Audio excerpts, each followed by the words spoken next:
২১ বছরের দীর্ঘ অপেক্ষার অবসান। জগন্নাথ বিশ্ববিদ্যালয়ের ইতিহাসে প্রথমবার অনুষ্ঠিত হলো কেন্দ্রীয় শিক্ষার্থী সংসদ যোগসু নির্বাচন। আর এ ঐতিহাসিক নির্বাচনে বড় ধরনের চমক দেখিয়ে অধিকাংশ গুরুত্বপূর্ণ পদে জয় তুলে নিয়েছে ইসলামী ছাত্র শিবির সমর্থিত প্যানেল। বুধবার দিবাগত রাতে চূড়ান্ত ফল ঘোষণা করেন প্রধান নির্বাচন কমিশনার অধ্যাপক মুস্তফা হাসান। ঘোষিত ফল অনুযায়ী কেন্দ্রীয় সংসদের মোট ২১টি পদের মধ্যে ১৬টিতেই জয় পেয়েছে অদম্য জবিয়ান ঐক্য প্যানেল। অন্যদিকে ছাত্রদল, ছাত্র অধিকার পরিষদ ও সাধারণ শিক্ষার্থীদের সমন্বয়ে গঠিত ঐক্যবদ্ধ নির্ভীক জবিয়ান প্যানেল জয় পেয়েছে ৪টি পদে। একটি পদে জয়ী হয়েছেন স্বতন্ত্র প্রার্থী।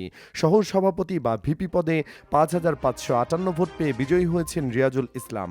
তার নিকটতম প্রতিদ্বন্দ্বী পেয়েছেন ৪,৬৬৮ ভোট। সাধারণ সম্পাদক বা জিএস পদে ৫,৪৭৫ ভোট পেয়ে নির্বাচিত হন আব্দুল আলিম আরিফ। সহ সাধারণ সম্পাদক বা এজিএস পদে ৫,০২০ ভোট পেয়ে জয় পান মাসুদ রানা।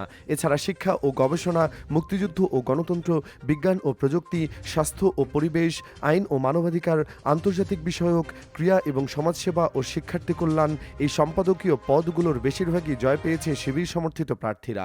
কার্যনির্বাহী সদস্য পদেও সংখ্যাগরিষ্ঠতা অর্জন করেছে এই প্যানেল। এ নির্বাচনে আরেকটি গুরুত্বপূর্ণ দিক হল শিবির সমর্থিত প্যানেল থেকে প্রতিদ্বন্দ্বিতা করা ৪ জন নারী প্রার্থী বিপুল ভোটে জয়লাভ করেছেন।